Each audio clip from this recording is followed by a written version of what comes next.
উঠে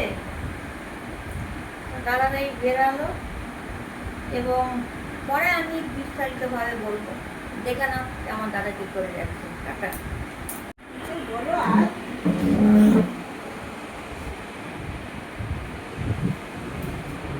সাবধানে যাবে।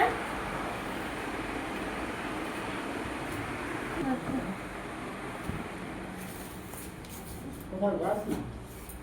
এদিকে এই তো এটা ধর এরকম করে। দাদু সব সাদা পছন্দ করে। এই খোপটা থেকে বেরিয়ে রোডতে যেতে কতক্ষণ লাগবে জানো? ও হাঁটাহাঁটি করে যেতে। যে আসতে পারে যেতে যায় সেই পাশে যেখানটা ফাঁকা থাকে একদম দাঁড়ান, প্রণামটা করে নি বাবা। ভালো থাকো। ও বাবা আর ভালো থাকুন, আপনি ভালো থাকুন। ও প্রণাম করছে, আপনি ভালো থাকবেন। আপনার এই বোনটার কাছে আপনি আসবেন। মোটামুটি সুগারটা কমে গেছে, হ্যাঁ। সবথেকে ভালো। হ্যাঁ আর এই অন্যান্য রোগ তো থাকবেই বলেছে। হ্যাঁ অবশ্যই।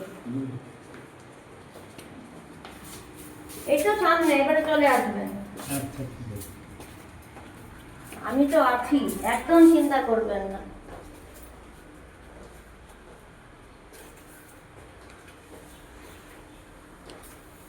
ধীর সুস্থ নিয়ে যাবি আস্তে আস্তে করে। চলো তাহলে বন্ধুরা, এখানে কি করি। দাদা এসেছিল, ঘরে চলে গেল। অসুস্থ মানুষ, সুগার পেশেন্ট, অনেকটাই এজ হয়ে গেছে সেই কারণে।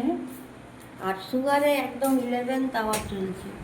এটা আমার ধরম দাদা, কিন্তু যেন মনে হয় আমরা একই পেট থেকে। দাদার এজ অনেক, 90-র কাছাকাছি।